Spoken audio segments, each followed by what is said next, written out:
The Norman Conquest. Let me take you back to the year 1042. King Arthur Canute of England was a fit, young 24-year-old Viking. In the June, he was attending a wedding festival of one of his courtiers. Now, he'd had a few drinks, all right? In fact, he was completely bladdered. Now, after the evening, he stood up to toast the bride.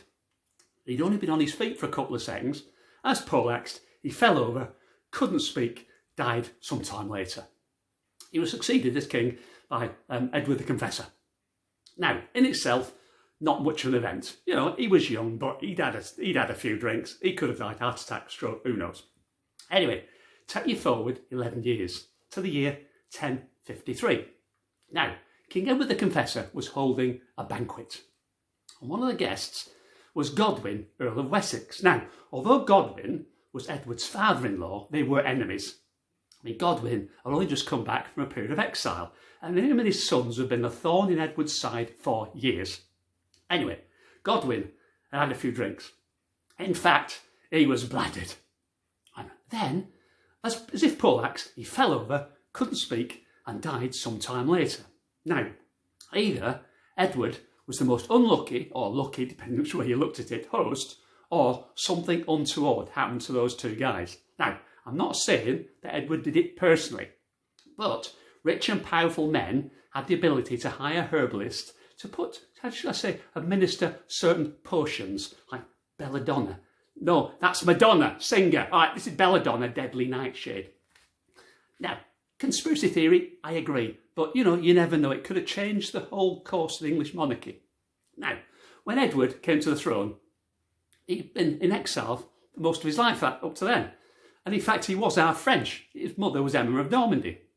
And so when he came across, he brought a lot of his French friends and he put them in powerful positions in the nobility and also the English church as bishops. Now, we'll leave that one, could be relevant later on, okay? Go forward to 1066.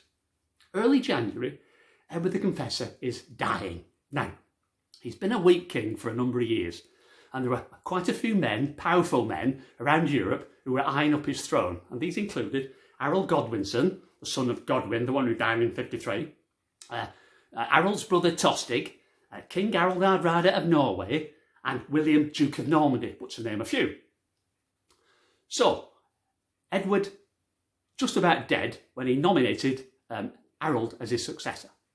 And then Edward died on the 5th of January 1066.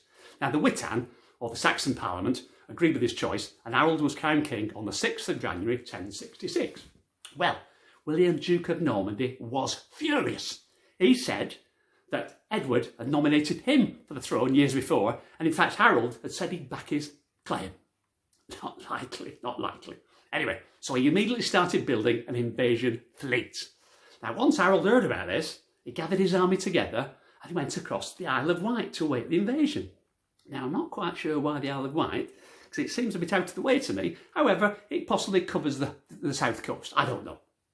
Anyway, the French being the French, there were delays, you know. Alors, on y va. No, le temps se gâte. Oui, j'ai un chapeau. You got the picture. So, delays. Anyway, come September, Harold and his army are running short of supplies, and they were forced to march back to London.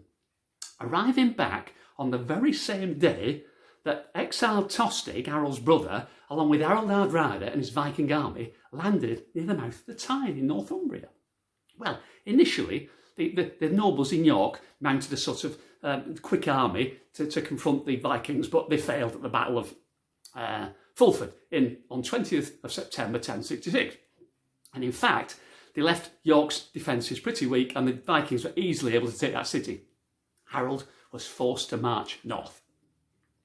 The armies met on the 25th of September 1066 at Stamford Bridge. Now, legend has it that out of the English ranks rode a lone rider, and he approached Tostig and Harold Hardrada, and he offered Tostig his lands and titles back if Tostig was to leave the Vikings and fight for Harold. And Tostig said, "But what's in it for Harold Hardrada?" And the rider said, 7 feet of English ground, because he's taller than most men. Oh, get in that hole! Anyway, and then rode back to the English army. Well, Harold Hardrada was very impressed with the bravery of the rider, and he said to Tostig, "Who was that?" And Tostig said, "That was Harold! Oh, chance missed it!" Anyway, the battle started, and the Vikings were at a disadvantage. Now, because Harold had marched up there so quickly, they were caught by surprise. And a lot of the troops were without their personal armour. I mean, I don't know, perhaps they're in the laundry being washed and pressed. I don't know, whatever. Anyway, big disadvantage. Well, the battle was a vicious affair. But the English prevailed. Tostig and Harold Hardrada were amongst the many Vikings slain, Harold victorious.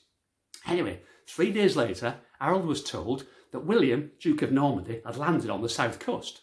And although his army was knackered after a long march north and then the battle, he marched them straight south to confront the situation. Now, William had landed his army from about 500 ships in Pevensey Bay. He made his way along the soggy Pevensey bog because, well, waterproof routes hadn't been invented until Wellington did it after he beat the French, Battle of Waterloo, 1815. Get in!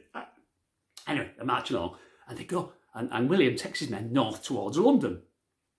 Well, the armies met on the 14th of October, 1066, in a field about 6 miles to the northwest of Hastings. Hastings, what a dump. Hastings, a Tate Modern Gallery and a tatty amusement park does not make you an acceptable holiday destination. Buck up! Right, anyway, the battle.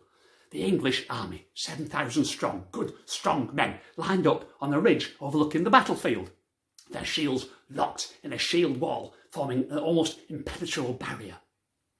Facing them, the French, I know, about 10,000 of them, half cavalry, the other half made up of, half infantry, the other half made up of cavalry and archers, right? Well, the battle started about 9 a.m. Wave after wave after wave of Norman troops hit the British line. English, 1707, English line, couldn't get through. Anyway, this went to and forward. Axes came down on French heads, French spears through English shields, heads chopped off, arms missing. Oh, bloody affair. All day, back and forwards. Anyway, about mid to late afternoon, it looked like the English might be getting on top. Part of the French army ran from the battlefield. Thinking they were defeated, part of the English defensive line broke and ran down the hill after them. A fatal error. 2 counts. First, you never ever put a hole in a solid defensive line. Secondly, it's impossible to catch a retreating Frenchman. Unless, of course, you're a retreating Italian, because they can really shift. Well, William saw the gap in the English defences. Charging through with his cavalry, he routed the English troops. Harold was shot in the eye with a French arrow. Oh! And the battle was lost. Later, on the site of the battle, a monastery and abbey were built, the altar being placed at the very spot that Harold died. Later on, a little town grew up of Battle in East Sussex, with its picturesque high street and trendy shops and cafes. Oh, enough of that. Well, after Harold's death, the English made Edgar the Atheling their new king. But he was a spotty teenager, couldn't compete against William at all. Done. William rode towards London. However, a stout English rearguard action prevented him from entering the city, and he was forced to go round about Southwark, fighting little battles and wars and uprisings. And he was round Wallingford, up the Thames Valley. All the while, negotiations were going on in London, and these involved some of the French nobles and bishops brought across by Edward the Confessor. Yes, I told you they'd come into it. Well, the English capitulated. Oh no, they had invited William to take the throne, and he rode into London, and on the 25th of December 1066, in Westminster Abbey, William I was crowned. William I of England, King William I, William the Conqueror, William the Bastard, he was later known. Now, William's 21 years on the throne was taken up by uprisings, invasions from Vikings, and also an action called the Harrowing of the North, which was like a slash and burn, murder, rape, pillage, up in the northern shires, the uprisings and all that. And during that time, 75% of the population of that area disappeared. Now, either William was guilty of genocide, or else they all nipped off to southern Spain to live as expats on the proceeds of crime and prostitution. I don't think so. Anyway, that was the end of the Norman Conquest. Now, the whole thing was depicted in a big embroidery, 70 metres long or 230 feet, that was made in England and is currently located in La Musée de Tapisserie in Bayeux, Normandy. Give it back, you thieving French kids. Anyway, that's it. I hope you've enjoyed today's video. If you liked it, press the subscribe button and I'll see you on my next vlog. Goodbye.